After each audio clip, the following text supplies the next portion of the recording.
Сәлеметсіздер ме, құрметті оқырмандар мен әріптестер. Терроризм мұны бәрі білу керек атты видеоролигімізді назарларыңызға ұсынамыз. Терроризмнің анықтамасы әсіресе экстремизмге қарағанда анағұрлым кең ауқымды қамтиды. Дегенмен олардың арасында ортақ нәрселер де жоқ емес. Терроризм дегеніміз бұл бүкіл адамзатқа қарсы қылмыс. Оның атауы латынның террор, үрей, қорқыныш деген сөзінен шыққан. Ол түрлі бейнеде көрініс табуы мүмкін. Терроризм күш көрсету идеологиясы және халықтың зәресін алу мен зорлық-зомбылық жасау, сондай-ақ іс-әрекеттердің басқа да пішіндері арқылы билік органдарының шешім қабылдауына ықпал ету. Бұл мыңдаған қарапайым азаматтардың өмірін жалмайтын, сөйтіп бұл бүкіл ел үркітетін жарылыстар. Бұл ядролық, химиялық немесе биологиялық қару қолдану қатері. Оның діни түткірлері де болуы ықтимал. Олар әртүрлі діни сенімдерге, адамдардың арасында зорлық-зомбылық пен шектен тыс төзімсіздік уәжіптерін таратудан байқалады. Ал экстремизмнің анықтамасы біршама екіұштылау.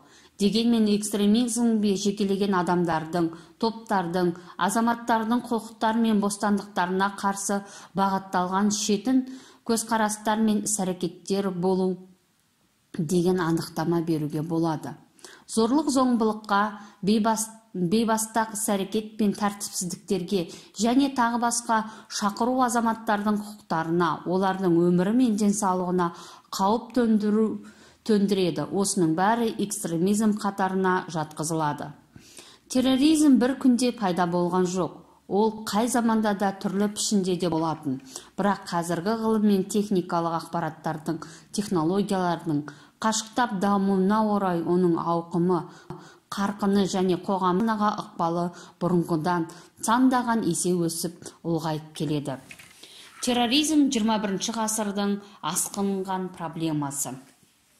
Терроризмді бүкіл әлем елдері болып бірлескенде ғана жеңуге болатын атауға болады. Егер олардың қолына ядролық қару түссе, бұл бүкіл адамзат үшін аса үлкен трагедия болары анық. Сондықтан терроризмді күш біріктіріп қана жеңе аламыз. Ең бастысы, лаңкестіктің тамырына балта шабу үшін оған нәр беріп отырған өзегінен айыру қажет.